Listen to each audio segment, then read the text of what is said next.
Okay, I I need to don't want look to into stir up that trouble shit. here, but while Oh we're on my the subject, God. right? What do you guys think about it in gaming? Because it's What? not. It's like a taboo subject, isn't it? Nobody talks about it.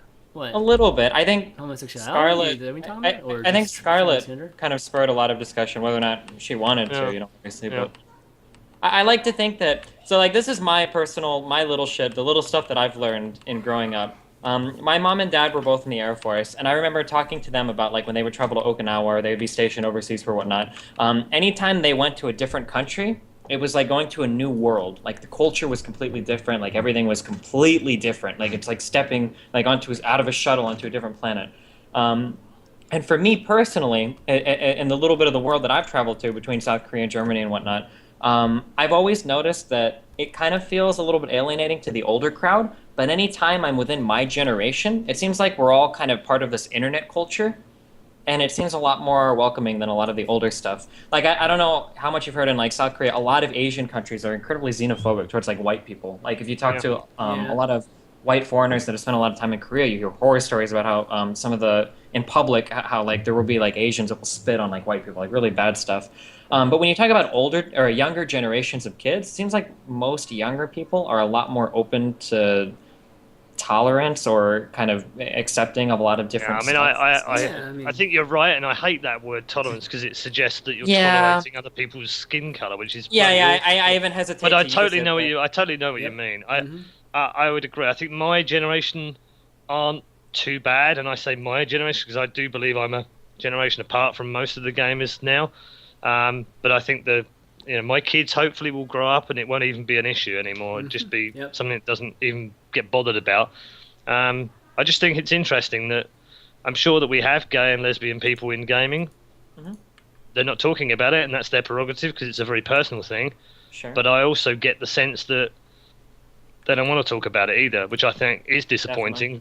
I mean, If that's the they biggest feel that they'll thing. be Biggest- persecuted, and we yeah. do. As a Well- community of gamers, we are terrible at persecuting people. I think we're bad at persecuting in terms of like maybe like witch hunting or the dumb drama that goes Yeah. on. But in Yeah. terms of supporting people from the LGBT community, like there Yeah. there are different problems that you might want to pick out. Like gaming language, like the word faggot is something that's a really heated topic that a lot of people will discuss.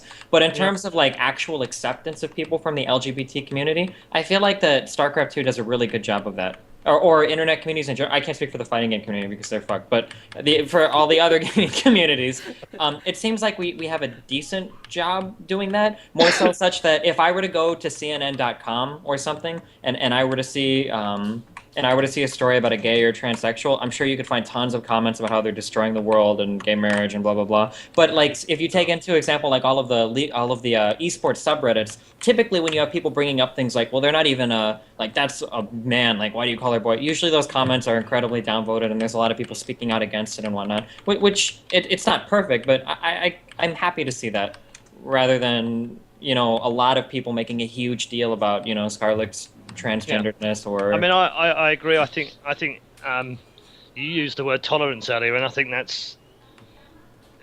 there should be acceptance rather than tolerance. But Sure. tolerance is a good step forward. I mean, it sort of implies that you don't agree with something in the first place, but you'll put up with it somehow, Sure. which shouldn't be how it is. But at least it's not, we're not openly. At least we're not like Russia. Well, quite, yeah. I mean, One you step sort of at a hope time, that. Paul. One step at a time. God damn it! I Tolerance. want gaming to change the world.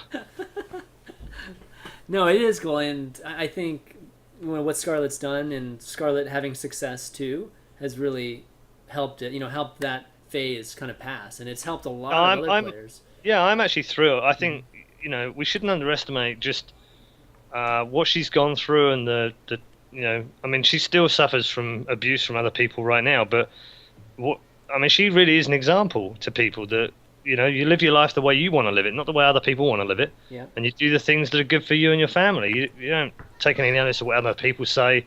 If you're not hurting anyone else, then what the hell has it got to do with them anyway? And I think she's someone I admire. So Absolutely. if there are other people that are gay, lesbian, whatever, sexuality, it makes no difference to their gaming personas. But I think they should be comfortable in being able to explain that if they want. And I don't think they necessarily are because they're scared of a backlash from the community.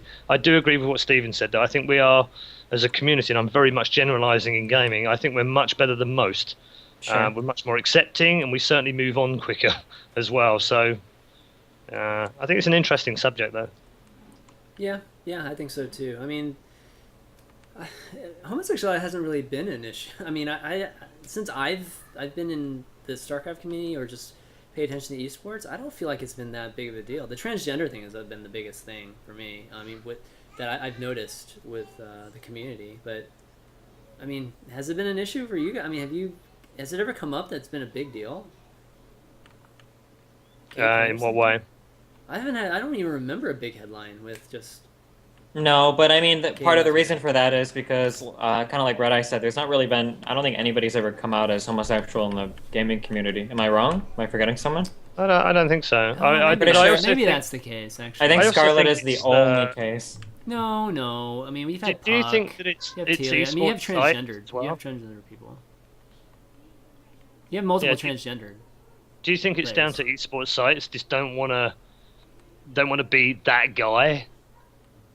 That guy. What do you mean? Well, you know what I mean, because most esports sites they want traffic and they want people to go and read their stuff, but that it's kind of about beyond the pale. Do you know what I mean? Outing someone on an esports site is just not going to get them any fans, is it? So, I've heard a few things. Put it that way. And it's not for me to say because I'm not going to betray people's trust. But it just seems odd to me that there should even be a problem with it. I don't think it's got anything to do with us somehow. Do you know what I mean? Yeah, it doesn't. Sure. I mean, it's a general thing, right? So it's not specific to gaming by any means. So. Nope. But yeah, I mean, Stephen brought up the Russian thing, and I personally think it's absurd. I can't believe that. What difference does it make?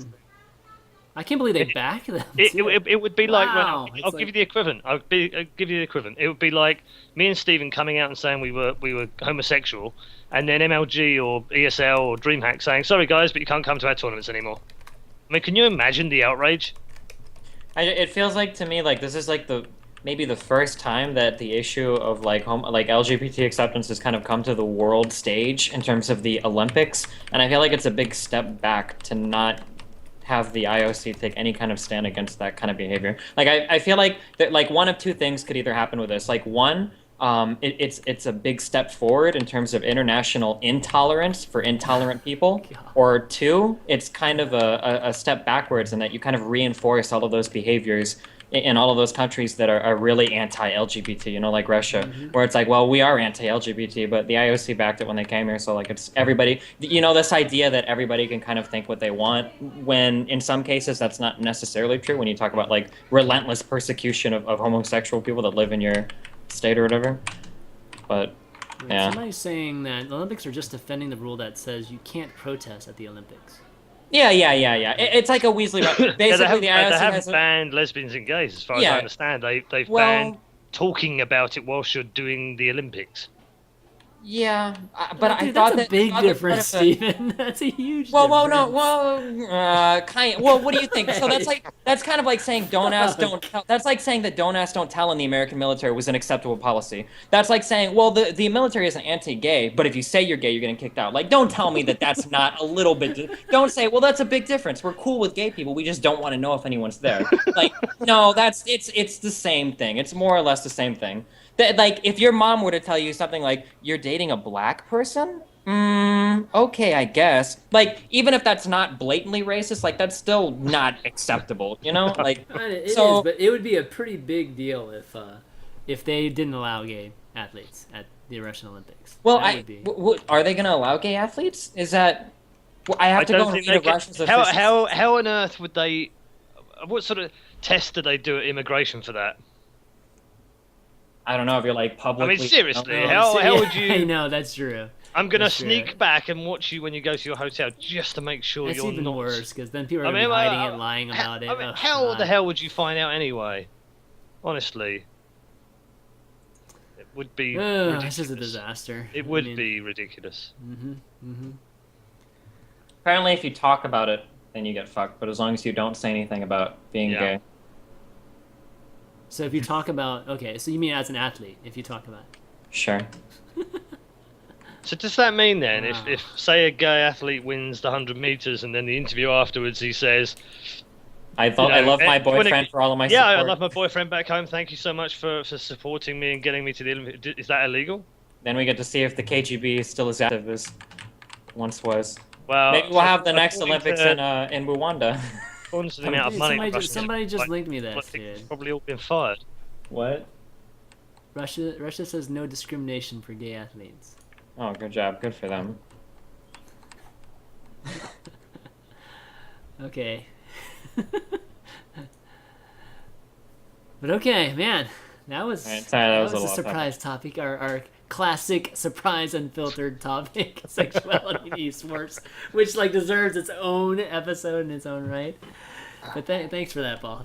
Thanks for that. Hey, don't blame me. Way to go, That Paul. guy, We that didn't guy in the wanna talk- middle. That guy in we the didn't middle. wanna he talk In the about that middle, shit. you're the person that well, I'm pretty sure maybe Paul it brought that was. up, didn't he? No, Pretty no, sure he did. Steven brought up the Russian. I'm That's true. 100% that he did. That's true. That's true. Okay, well, getting back to on topic. So was this past weekend one of the best esports weekends ever? No, esports is dying. Didn't you read Reddit? No. It's No, that's just StarCraft 2. StarCraft 2. Oh no, okay? sorry, Let's I'm get it wrong. right. It's just Let's get it StarCraft. right. Sorry. We've even got quotes now from ReDeYe saying he was disappointed with the viewership. That's what you can title. That's what you can title the On VOD. record. ReDeYe On 2. record. You know, I missed out a classic moment over the weekend. I don't know if you saw, there was a certain GIF hit the internet Which of one? me dropping a box of StarCraft 2. Oh, I saw that. Yeah, the Yeah. collector's edition. Yeah, and then the first comment in the Reddit post was, "What have ReDeYe and MLG got in common? They've both dropped StarCraft 2 this week." Oh. Oh. Yeah, it was harsh. I mean, esports isn't dying; it just ebbs and flows, and so do games as well. I've been in this a long time. I think esports as a whole has grown for Oh. pretty consecutive for the past 3 to 5 years. Yeah. I don't think anybody's ever argued esports is dying. Just our particular game of choice. I've asked you this before, Paul. It's grown beyond what it was ever, right? Even Definitely. in Yeah. its heyday. So Yeah. it's the biggest it's ever been, esports. Yeah. I think it's really exciting. I think Riot and Valve, with like everything they do, are kind of writing like the course on like how to they're like venturing into all of this uncharted territory. It's really exciting to see, in my personal opinion, I think it's exciting to see new companies venture into uncharted territory and do things that have never been done before and do them incredibly successfully. I think that's really cool. I like seeing that. Yeah. With nothing really to go on, with no one really to look to for advice, or not saying that they did it completely themselves with no anything experience, but in terms of like uncharted territory, I would say that everything that Valve and Riot have done so far is pretty much that. Yeah, I mean, the American Express deal with Riot. I mean, Oh god, yeah. Oh, dude, the Ford deal, right? Or the enormous. the TSM, right? That's huge. Yeah, well, yeah. Was it Ford? I thought it was like Nissan or something. Oh, Nissan. Sorry, Whatever. not Ford. Nissan. My bad. I mean, no, Nissan. the It's a car American dealership, Express whatever. deal Yeah. surprises me more, and I'll tell you why. Because they are the greyest, dullest, corporatist, suit-wearing company on planet Earth, right? Who is? And American Express. American Express. Oh, They are the most They're boring, banks, greyest, suit-loving company on planet Earth. And yet, here they are with a League of Legends credit card now, which immediately to 18 to 25-year-old people with money that want a charge card, or even don't want a charge card but want to earn Riot points, are suddenly cool. I think in 12 months from now, they'll be like the coolest credit card company in the world, just because they did one small thing. And I also think when the StarCraft people looked at that, they all went, "Oh, why not our game?" And I agree. Yeah. Why not our game? But We did well. They did that even harder when It's- Riot got those visas approved. yeah, I'm a skeptic on that one, I'm afraid. Really? I thought it Skeptic was on like what? Skeptic on. you don't think they got the. No, I don't dispute what they did. I'm just saying, been there, done that, did that 6 years ago. It's not new. With what game? Pro athletes. With the CGS. How do you think I got? I had an O1 visa. It's an athlete visa. It's what they call a person with extraordinary talent. I had one of those to work in the States in Oh 2007. boy, somebody's getting on a big one CGS. now. Shit. So Somebody's got a what? it's not like it's a new thing. It's just they Oh, I thought the big they've deal. lobbied stuff, and that's cool. That's I thought absolutely that- cool. But there's a lot I- of fuss made about it that I thought the big deal was such I that didn't get. I thought the big deal was such that it was like a blanket visa, such that if you were I an don't think LCS it is. contender, if you're an I- LCS contender, you automatically qualify for it. I mean, if it is, then great. But yeah, it might I be thought that. it was. I thought it was a Visa. I thought they said it was a Visa, like a Visa B1. a B1 would be a full athlete visa. Yeah. I thought that's what they got approved for. Such that, so if you were an LCS contender, you have the Visa. Like it's very easy to get at that point. You might be right. I think Steven's right.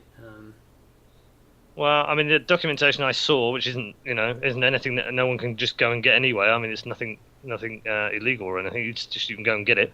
Says B1s and O1s. So I don't know. I mean, I think it's great, regardless of Sure, whether it's groundbreaking and all that bullshit. It's great that it happens. But if it happens for League of Legends, then can it happen for every other game? Can Call of Duty players get it? Can fighting game players get it? I'd imagine it'd be easier, surely, right? Hopefully. Well, it's easier once you kind of get the first one, right? Yeah. Deemed as a sport, so it's good. But It's good. I noticed there was something about MLG yesterday, also claiming that they lobbied the immigration services. So I don't know if it was a joint venture of a lot of American companies that kind of got together and all went. I don't know. I mean, look at Jim and Maxid, right? I mean, they made that happen, which was, I was surprised. I was surprised they were able to get that visa in time for everything. Yeah, and who made that happen? I thought the team made that happen. What team? Which team? Their Their team? Yeah. Did they? I don't know. I thought it had something to do with the whole Twitter thing. No, Did it? I don't know. because everybody was Speculation. tweeting All I know is that Jim had to forfeit his IEM games to go to a meeting for the visa when he was doing IEM, Right. and that got turned down in the end. So he had a super bad day. Yeah, that's true. No, like at one and then point, it, I and then don't it know got if you. appealed, but I don't know who did Let me that. turn So my volume. I guess my volume. I mean, it would be great if it was Blizzard, but I don't know any information about it. Well, at one point, Cloakin, right, got on Twitter and asked everybody to tweet the consulate. Yeah. That's what we all did. So I everybody retweeted it. I helped didn't save see it. eSports. Yeah, and ReDeYe didn't. No, I didn't. ReDeYe killing eSports. so I don't know if that played a role or not, but that was interesting too. And Yeah, I mean, anything like that's got to, even if it doesn't help, if it makes people feel like it's helped, then do it anyway. Do you know what I mean? yeah. Sure. Still cool. Placebo. Okay, well, did we ever answer the question? Is it the best weekend ever? No. Not yet. What's y'all's best week? What do you think is the best esports weekend ever? I still think, not to sound biased, but I think season 2 finals for LoL. No, in terms of raw numbers, I guess. Yeah, but yeah, that's true. I mean, That's for a just single that's event, only looking at it for a as single single event. event numbers, though. Yeah. So I mean, you could probably make arguments for different. Yeah, I would probably go with that as well. Although I think when you're talking esports, you've got to be talking a wide range of games. So yeah, that's what I mean. I don't know. I mean, it's difficult, isn't it? Because there's some things that didn't clash, but were close together last November. November was like the month of esports last year. Do you recall it? I mean, there was just event after event. And weeks. there was some time. I mean, I remember being asked to go to 3 different events that all clashed on the same weekend. And he was a host for CTL during that time. Yeah, it's like Yeah. yeah, and I came on Chris's show anyway because he paid more. I don't know. I think November last year was definitely the best month for esports of all time that I've been involved in 10 years, 11 years. As for best weekend, don't know. Tough. I mean, it was pretty cool, right? And we had 3 major finals across 3 different regions, and we had TI3, so it's got to be up there. For me, honestly, I can't think of another weekend as a fan that's watching from home. I can't think of another. Yeah, weekend see, that's the point. For me, it's difficult because I couldn't enjoy it all. Yeah, like you That's didn't might actually sound get like to sour yeah, grapes sure. now, and I don't mean it like because obviously I'm really privileged to be involved, but I couldn't stay where I am now and just sit there and consume all this cool content and be entertained all weekend. I had to work and do other stuff, so Right. It's harder. maybe I didn't feel it as much. I mean, I certainly got the emotion out of WCS Europe with the stories that we had and the people that won their matches and what have you, and certainly with WCS America as well. Really, really enjoyed the entertainment, but I didn't get the feels that have become popular from TI3. But maybe that's just because I don't really like the game that much. ChanManV Circle Jerk. I was fucking going. I was like shaking after the last game. It was so crazy good. So, but that's just me. I mean, I definitely like to go as overboard as possible with all this stuff because I don't want to lose that being a fan part of it ever. So it was crazy. And what's great about WCS happening at the same time is that I could tune out TI3 when the big things were happening in WCS. Yeah, I mean, I did that. I did that a little bit during the week with some of the other games that were going on as well, and it was nice. I have to admit, like you, I was sort of like, I've got this giant BenQ 27-inch monitor that I bought a few weeks ago. That's it's just nuts, and it's so big that it's like I can have 4 screens open now at the same time, and that's pretty much the only reason I bought it, so I could have multiple screens open from Twitch. So, right. It's fantastic just being able to sit there and watch one and watch the other at the same time in high def, and mute one and have the other one open. And then when it did, like you said, it worked out almost really nicely. Like Stark would just end, and then they'd come back with some new content. And I'd be like, oh, that's awesome. I'll just switch that over a little bit. Exactly. Right. So, okay. Well, we'll see what you guys out there watching thinks too. I mean, a lot of people a lot of mixed reactions in the stream chat right now. But definitely a good one. Just definitely a good weekend for everybody, though, or just in general for esports. So yeah, I think it's a very good weekend for esports.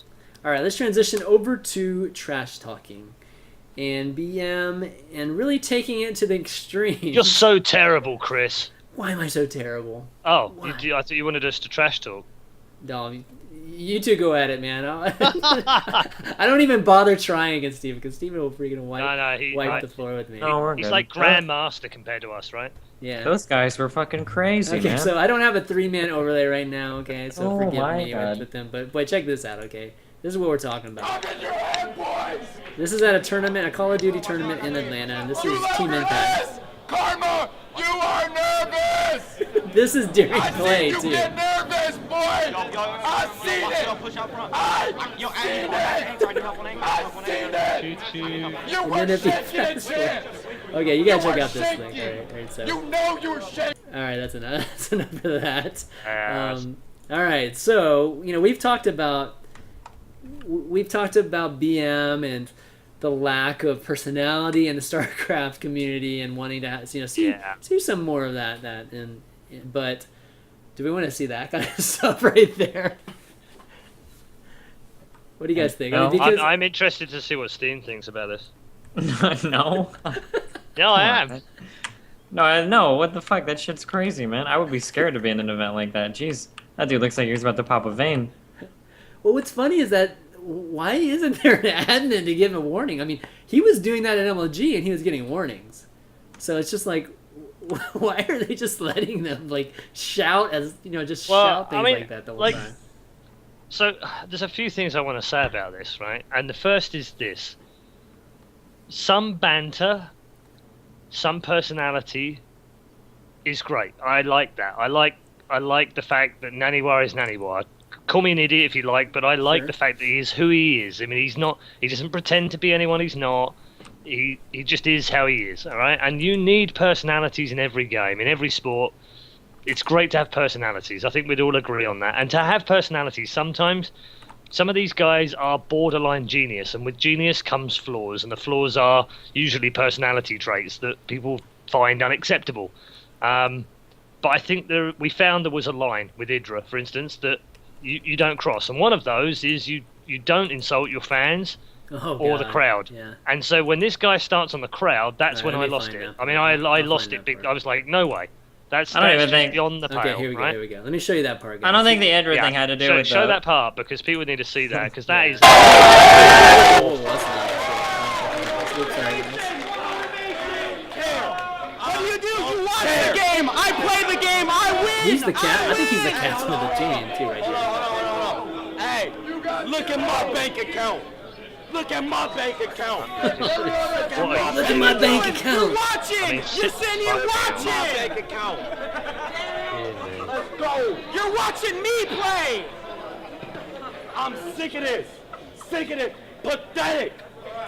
Alright, so anyways, that's So for me that That's not on. That's way beyond. And even I would say that the banter is over the top. But this isn't the first time for Call of Duty in the spotlight either. I mean, we've seen this before. This isn't the first time for Impact. I mean, Impact's No, been. it isn't. Yeah, And I'm starting to think that there is a cultural difference between different games that are out there and the way they're played. And if you've ever played Call of Duty online over Xbox, you'll know that actually that's pretty standard kind of smack talk. Yeah, it's pretty usual smack talk. I mean, I mute the bastards because they piss me off so much when I'm trying to play that it just becomes pointless.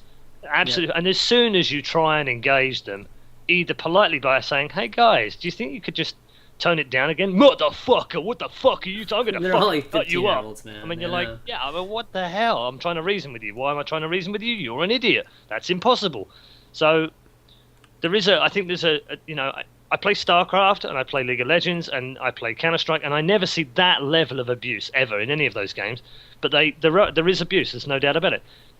I think the reason that we find this even more offensive than perhaps some other communities is because in StarCraft, generally, and I am generalizing, people are much more mature. I've found that since I've been more involved in StarCraft, and when I play it, the level of what we call BM is not shaking hands with somebody. Yeah, or typing an offensive GG. That's bad, right? That's considered bad manners, and I like the fact that that's considered bad manners, but that would be minuscule. That would not even be registered in some of the other communities. So I think we're even more shocked by it. So my thoughts are this, simply, that you definitely need personalities. You definitely need people that are outrageous, and I mean, look at the stuff Stefano's done over the last few years as well. I mean, some of the times you just look at him and you just go, ooh, that's a bit risky, lad. That's a bit risky. But I love the guy. I think he's got a fantastic personality. He brings something to the table in terms of being that outrageous personality. Same with Naniwa, and the same with a few other people in StarCraft. Don't think we should get rid of them just because of that. But I think the Call of Duty guys need to take a serious look at themselves if that's considered okay, because eventually people aren't going to sponsor those events, and Activision are very, very, very upset with those events, and they're not bothered with them anymore. So there's absolutely retribution, or there was a penalty by reacting that way. And here's what happened right there. If you look at Epsilon announced that they released these guys, a couple of days later, or they released Impact for the controversial tournament. And look at my bank account, might be maybe not such a good comeback now that they've been dropped. So there's a price to be paid for this shit. So, to be fair, I think that I really hesitate to say that any community is more mature than any other community, because I have absolute disdain for every single community online, because I think they're all full of fucking children, just in my personal opinion of dealing with communities. I wouldn't invite any community to my house for dinner, if that makes any sense. And I have really low standards for what I consider like acceptable house guests. So I think that you have to look at the difference between how games are played and the evolution of how those games have been played. I think that when you look at online play, StarCraft 2 is a 1v1 game, League of Legends is 5v5, Dota 2 is 5v5. The voice aspect isn't really present as much in PC games, and I don't think it ever has been. Maybe a long time ago when LANs were prevalent, but these days, you're pretty much always playing online. Whereas with console people, I guess it's changed a bit with the Xbox Live now, but like if you play a lot of FPSs, those are games that you will play with and against friends like in person a lot. So the idea of trash talking friends and being able to shout at them while playing and whatnot, I think is something that has always been present in kind of the console community, way more than the PC community, in my opinion. Right? Would you agree with that? Yep. Yeah. I would agree with that. So I think that might carry over a little bit, such that it influences what each party considers to be BM. Like if your entire community of players are people that play console shouting at each other, blah, blah, blah, blah, blah, then to see that kind of stuff going on in a tournament probably isn't that shocking. Like, you would almost be shocked to see people not do it, because it would be so far removed from what actually happens when people play the game. Whereas with PCs, that stuff doesn't happen as much. Although, to be fair, League and Dota are disgusting games to play with teammates. You'll lose so much respect for humanity the more you queue up in any 5v5 game, in my opinion, that relies on teamwork. Yeah, I would go. I mean, you can have a Counter-Strike 5v5 matchmaking game, and it can be it can be okay, and if someone's not doing so well, then you'll swap position, or you'll donate a gun, or you'll try and help, and it's generally okay. Not all the time, but generally okay. Sure. I would say it's like 7 out of 10 League of Legends public games that I have will involve someone giving someone else abuse. Yeah.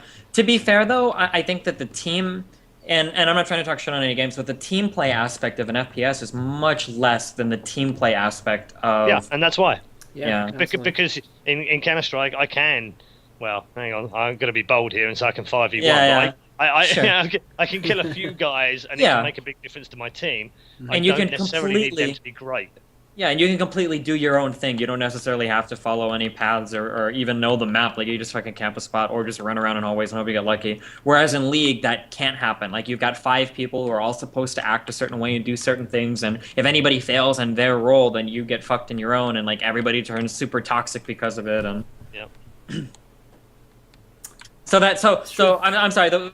Basically, the point that I was trying to make is you have to be really careful when you're analyzing a different community, not to carry over all of the biases that come with yours, or at least acknowledge the kind of biases that are present in your own community before looking at a different one. Otherwise, it's really easy to write off other communities completely without understanding why they got to where they are, if that makes sense. I bring that up because I know I hate the fucking kids online that always talk about like the PC versus console, and you see something like what happened at the CoD event, and there's a lot of comments like, this is why PC gaming is so much better than console kids are so immature. Blah. It's like, fuck you. You're like fucking 16 having this argument on the internet. Like, go eat a dick, dude. So I just think it's important. I think it's really important. I think it's always really important when you look at other communities that you have to be cognizant of your biases that you're bringing from your own before trying to judge another community with the way that they function. Because if a lot of people look to the fighting game community that a lot of kids that play console or PC games aren't even aware of, like, it would be really easy to condemn the fighting community to the ground for a lot of the shit that they do. Yeah, definitely. Yeah, you see that's a really interesting point as well, Steve. Because in the years that I've played fighting games and I've been lucky enough to be involved in their community in several areas, like DOA, for instance, many years ago. To start with, when you first watch the games and you see them getting up they literally sit at a chair each next to each other with a controller, and they win a match and they get up and they're all like chest in the face, they're all like, come on bro, come at me, and you're just like, wow, these guys are aggressive, this is a bit much. And then you get to the end of the match and they both stand there and they shake hands and they hug and they chat a little bit, and you're like, oh, okay, they're all right with each other, that's weird. And then you realise slowly that actually this is just, that's part of the fight game scenario, that's what you do. It's banter to them. To an outsider looking in, it does look super aggressive, it does look bad-mannered, it does look rude. So you're right, you definitely need to have experienced a lot. I mean, I've experienced a lot of communities, but not all of them, obviously. But I think there are definitive differences between different communities in terms of what is acceptable, but also the amount of abuse that is almost tolerated, if you like, within it before it becomes over the top. Not tolerated, but accepted, right? Yeah, well, yeah. We're back to that again. I'm just kidding. Oh gosh, no, that's true. I But also, one it's thing also one thing that's okay, go ahead. Sorry, really bad. One thing, common sense. You should never, ever, ever have professionals set up where they can hear their audience. That's like a recipe for disaster always. Yeah, that's I true. can't imagine how terrible any StarCraft 2 event would be if there were kids literally shouting at you, like, fuck you, you suck, like, go play the OP race, or like shit like that. I could imagine kids shouting that at Naniwa or Idra or whatever. That would probably be a recipe for disaster too, but alright, go ahead, Sean. It would be like an episode of Pure Ownage. Sure, yeah. Seriously. No, one thing that is consistent between all the games, no matter how, who plays it and the culture of the game, is sponsors. Sponsors are going to look at, the sponsors are going to be pretty consistent, I think, how they look at eSport games in general, right?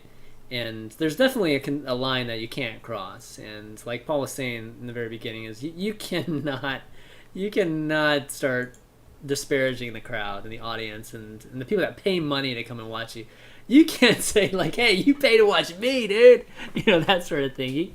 That's just when you're way past it. So yeah, it is. So the question is if you were the tournament organizer, what are those limits that you set, even for these games that it's part of the culture just to talk trash? Well, I think it's before you even get to the event, you decide You know, what is your goal for that event? What sponsors have you got? What sponsors do you want? What are their values? What do they consider to be okay? You know, I'm trying to think of an example, but I can't right now. But imagine Red Bull, for instance, who have started to work very closely in esports and are doing a very good job, by the way. You know, they're an energy drinks company. They like high octane sports and what have you. But if you notice something about all of the people that they sponsor, they are super professional. That's true. Super professional. I mean, any problem with any of those people, they're gone. It's as simple as that. You lose your contract, that's it. With no toleration, zero toleration. So if you go to an event that's sponsored by Red Bull, then I would imagine that they want a certain level of etiquette that matches their company values. That makes perfect sense. But there is equally another company whose values may be different to Red Bull's, and therefore their tolerance of such behavior is modified and different. I mean, I can't think of an example off the top of my head that would like to sponsor something like we just saw in Call of Duty, but it is there, and it does come down to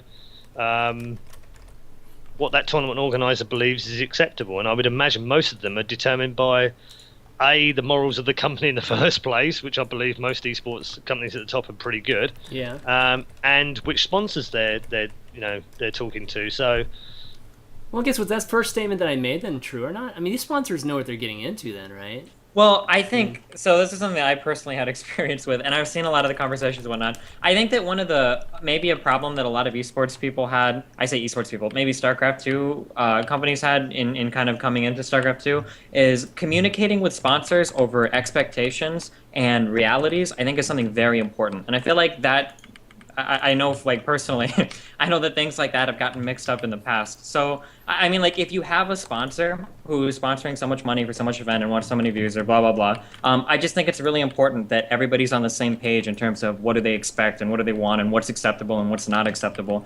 I don't think that that line should really be fuzzy at all. It's not like a fuzzy line that maybe you cross it sometimes, maybe you don't. It's more like a, hey, like, I'm being sponsored by X hardware company. They know my personality. They know what I do. They know that's cool. And they're cool with everything, except they don't want me to, you know, like, they don't want you to be racist, or they don't want you to hate on gay people, or they don't want you to like, be excessively rude during events such that you're, like, throwing tin cans at your opponent for losing a game or whatnot. I mean, I think as long as you're communicating those expectations with sponsors, I feel like it should be pretty easy to make sure that you don't have something horrific happen that is completely outside of, you know, all of your expectations and whatnot.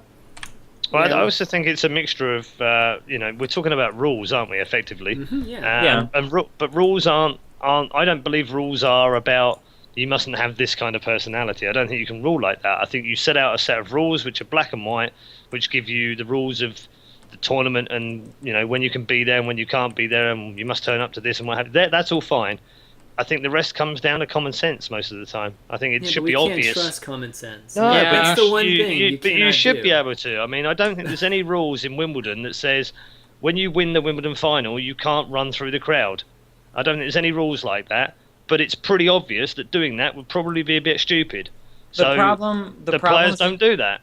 The problems that you run into with that in terms of esports is that an athlete in a professional game has, like, do you think, like, Kobe Bryant, like, manages his own Twitter or his own Facebook account? No, like, of course he these does. people have agents, they've got people that talk to them and constantly rehearse public things. And that's a great point, Stephen. You're absolutely right, because we are not a sport as such, but we are halfway there, and that's the problem right now. We're in limbo land. We don't quite have the right TV stuff. We don't quite have the right professionalism. We don't yet have full agents for everyone. We don't, you know, associations and stuff. The big problem is that we want to be that professional thing, and sometimes we make the mistake of having professional expectations of markedly non-professional people. And I don't mean non-professional such that you're unprofessional. I mean non-professional such that you're 18, 19 years old, you've never been in front of a crowd of 10 to 20,000 people, constantly judging and looking at every movement, and now you're expected to manage all of that and have a strong personality at the same time.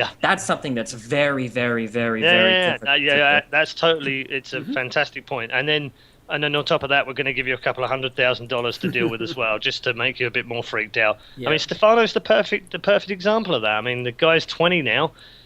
He was 18, 19 when he was winning $300,000, and signing for the best teams in the world, and has massive expectations from all of us. Frankly, I mean, all of us have expectations of him.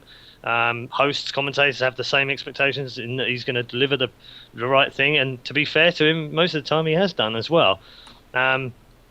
And yet, I feel like he's had zero training. I mean, other than before he went to EG, he had zero training, and yet we all criticised him for being an absolute douchebag when it came to PR. Well, guess what?